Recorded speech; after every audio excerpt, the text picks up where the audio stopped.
पंचायत स्तरीय अभियोग शुणाणी लक्ष्मीपुर ब्लॉक ओडियापेंठ पंचायत कार्यालय आज सरपंच बंशीधर मांडिगा अध्यक्षतार पंचायत स्तरीय अभियोग सचेतनता शिविर अनुष्ठित हो जाए बहु संख्यार ग्रामवासी मैंने जोगदे बेले पंचायत विकास को नहीं अनेक अभियोग होता।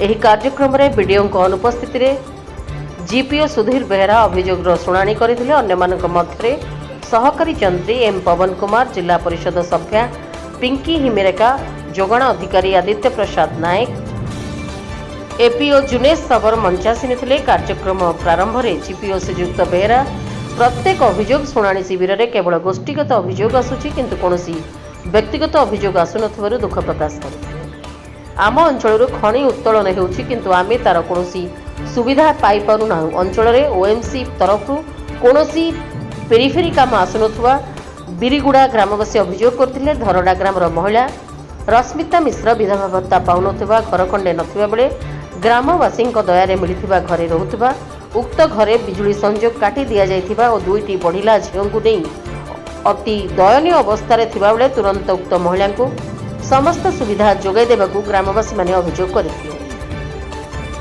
सेहीपरि लक्ष्मी बसर सुविधा मिलुनथुबारु गमनागमन रे पंचायतवासी नाही नथिबा असुविधार सम्मुखीन होउथुबा महिला माने अभियोग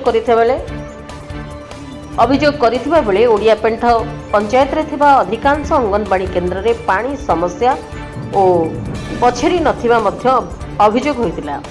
तळ काईपदर ग्राम रे विभिन्न उन्नयनमूलक कार्य करिबाकू ग्रामवासी लिखित भावे जणाइथिले। एपरिकी खनि प्रभावित अंचल भावे ओडियापेंठ पंचायत थाइबे ओएमसी और वेदांत तरफ कौनसी अनुदान आसुनथिबारु अंचल विकास हो पारुनथुवा सरपंच श्रीजुक्त मांडिगा कहिथिले। एथिरे उठा जलसेचन, प्राणी चिकित्सा विभाग, समन्वित शिशु विकास विभाग, स्वास्थ्य विभाग, ओडिशा जीविका मिशन अधिकारी माने जोग देइथिबा बेले अन्य कौनसी विभागर देखा नथिला।